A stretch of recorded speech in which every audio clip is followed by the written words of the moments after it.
Martineau. Le cauchemar de tous les woke.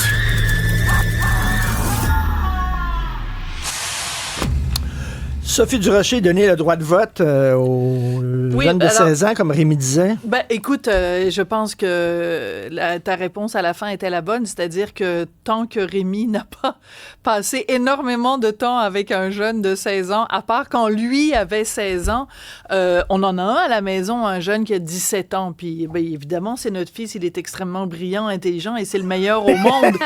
Mais, mettons, je regarde les amis, mettons, des gens qui fréquentent à l'école.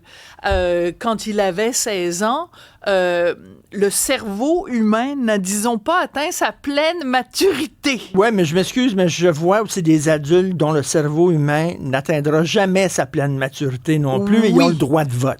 Oui, c'est sûr, mais si tu commences à faire ça, on a juste à regarder un vox pop de Guy Nantel, qui va à des manifestations Exactement. ou à des trucs, et il demande aux gens, c'est qui est premier ministre du Québec, ils savent pas.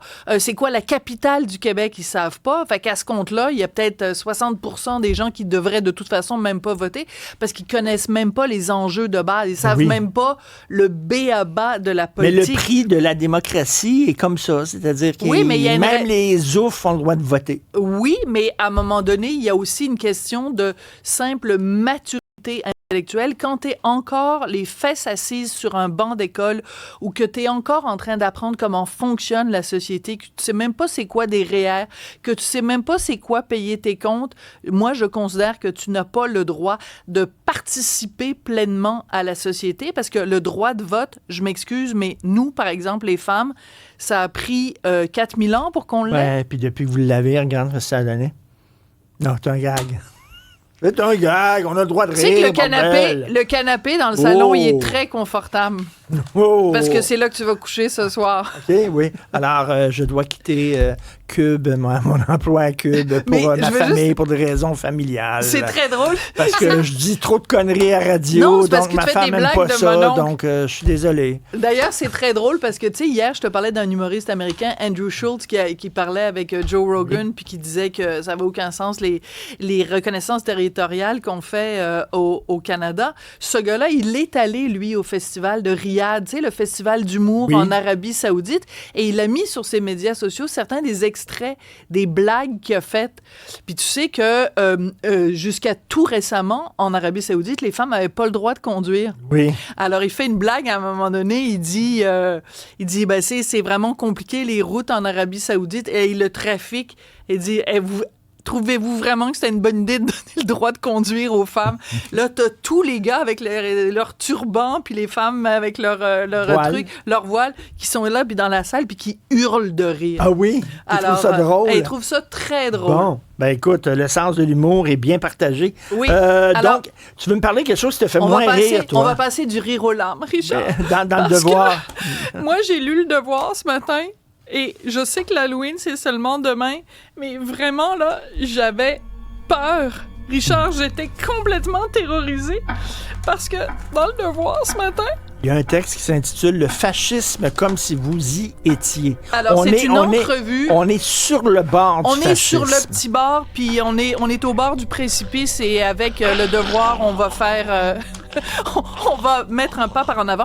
Donc, c'est une entrevue très sérieuse avec un gars qui s'appelle Jonathan Durand-Folco, qui a un nouveau livre qui sort ces jours-ci. 416 pages quand même, c'est pas rien. Et son livre s'intitule « Fascisme tranquille », un petit clin d'œil évidemment à la Révolution tranquille, affronter la nouvelle vague autoritaire. Donc, je ferai pas une critique du livre, évidemment, mais je veux parler de l'entrevue qu'il a accordée au Devoir, parce qu'il y a un paragraphe qui est complètement hallucinant. Je pense qu'ils en fument du bon au Devoir. Alors, ce monsieur-là dit que, bon, avant le fascisme en tant que tel, il y a une période qui est le pré-fascisme. Il laisse entendre qu'en ce moment, on est dans une période de pré-fascisme. Alors, je vais juste le lire, je vais essayer de pas partir à rire ou faire pipi dans mes culottes terrorisée que je suis de la possibilité que le fascisme s'installe au Québec. Alors, cette étape préalable, nous dit M.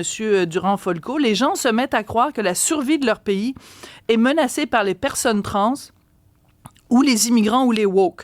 Pour moi, c'est une condition préalable pour qu'un régime autoritaire se mette en place. Il faut voir ce qui se prépare avant qu'il ne soit trop tard et qu'on en arrive à des expulsions de masse, à une guerre, à des camps. Ah, des camps. Fin de la citation. Des camps pour Donc, les il y a quelqu'un trans. dans Le Devoir qui nous dit qu'il y a en ce moment des gens au Québec qui disent que la grande menace, c'est les trans. Non, il y a des gens au Québec qui disent que les droits des minorités de genre sont, dans certains cas, en train d'empiéter sur les droits des femmes, par exemple. Ou des gens qui disent, peut-être c'est pas une bonne idée de couper les parties du corps d'enfants. Et mais on a le droit de dire ça sans... un débat Oui. légitime et démocratique. Non, eux autres, c'est On n'est fasciste. pas en train... Il y a personne au Québec en ce moment qui dit qu'il faut y avoir des camps de rééducation pour les trans ou d'expulser les immigrants ou de mener une guerre au woke. Donc, c'est du grand n'importe quoi. OK, mais je te dis, le temps file rapidement. Lui, Oui. il dit on est sur le bord du fascisme. Il y a des essayistes qui disent on est sur le bord d'un régime totalitaire. Est-ce qu'ils se répondent pas les deux? Est-ce que c'est pas un peu le même alarmisme?